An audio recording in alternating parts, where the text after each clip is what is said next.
खाड़ी के समंदर से लेकर आसमान तक इस वक्त एक ऐसा बारूदी खेल खेला जा रहा है जिसने महाशक्ति अमेरिका से लेकर सऊदी अरब तक की रातों की नींद उड़ा दी है। इस पूरे महासंकट की शुरुआत आसमान में उड़ रहे एक ऐसे विमान से हुई थी जिसकी कहानी ने पूरी दुनिया की समुद्री सुरक्षा का भूगोल बदल कर रख दिया।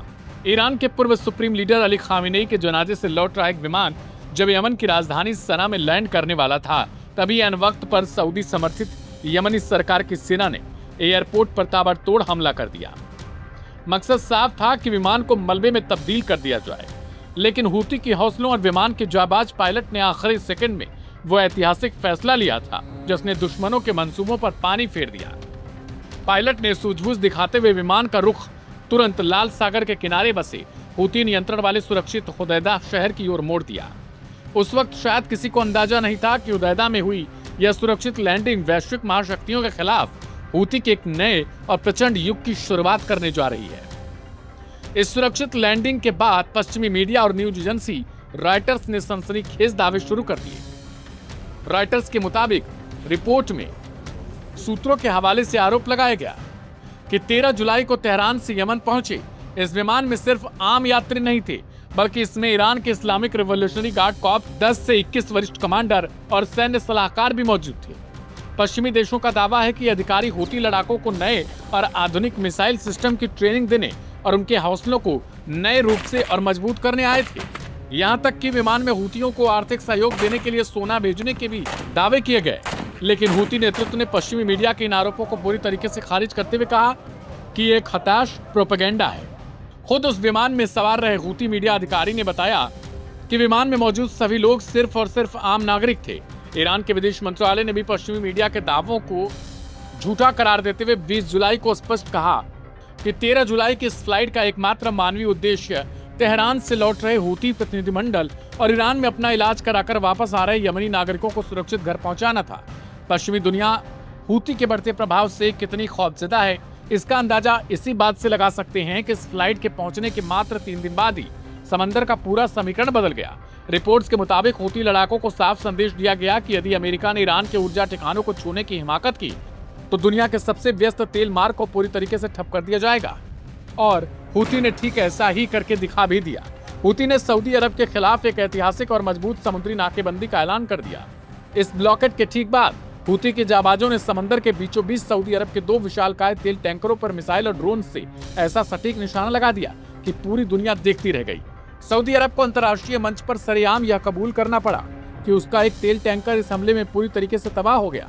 लाल सागर, जो सुएज नहर के जरिए एशिया और यूरोप को जोड़ने का काम करता है, एक लाइफलाइन है, वहां हूती ने साबित कर दिया कि उनकी मर्जी के बिना एक पत्ता भी नहीं हिल सकता। यमन के सऊदी समर्थित कठपुतली सरकार के सूचना मंत्री मुअम्मर अल इरियानी अब गिड़गिड़ाते हुए दावा कर रहे हैं कि हूती लड़ाके लाल सागर और बाब अल मंदेब जलडमरूमध्य में अंतर्राष्ट्रीय जहाजों के लिए सबसे बड़ा खतरा है। लेकिन हकीकत यह है कि हूती ने साम्राज्यवादी ताकतों और उनके सहयोगियों के एकाधिकार को समंदर में चुनौती दी है। हूती ने साफ कहा कि अगर उनके देश और उनके सहयोगियों पर आंच आई तो वे वैश्विक व्यापार और तेल की पूरी सप्लाई लाइन को रोककर अमेरिका और उसके गुर्गों को घुटने टेकने पर मजबूर कर देंगे।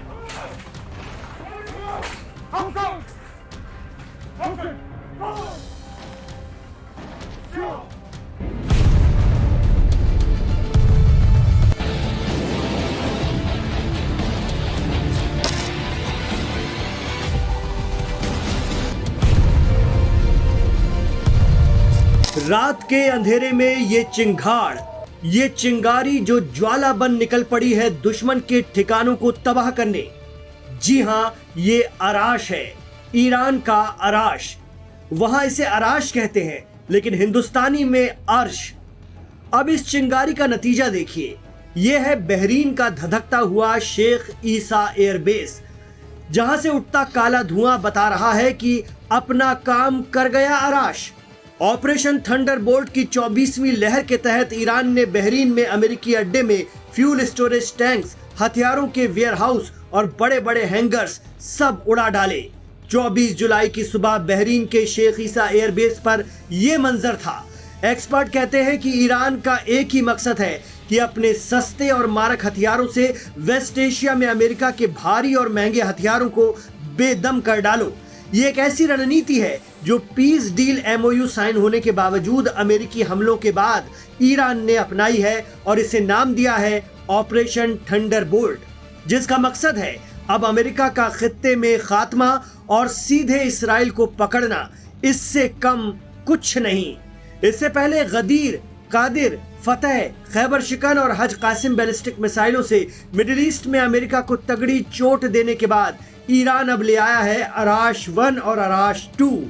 इस मानव रहित हवाई मशीन की खासियत है कि ये आत्मघाती है, जहां जाती है वहां तबाही मचाती है, दुश्मन को संभलने का मौका भी नहीं देती।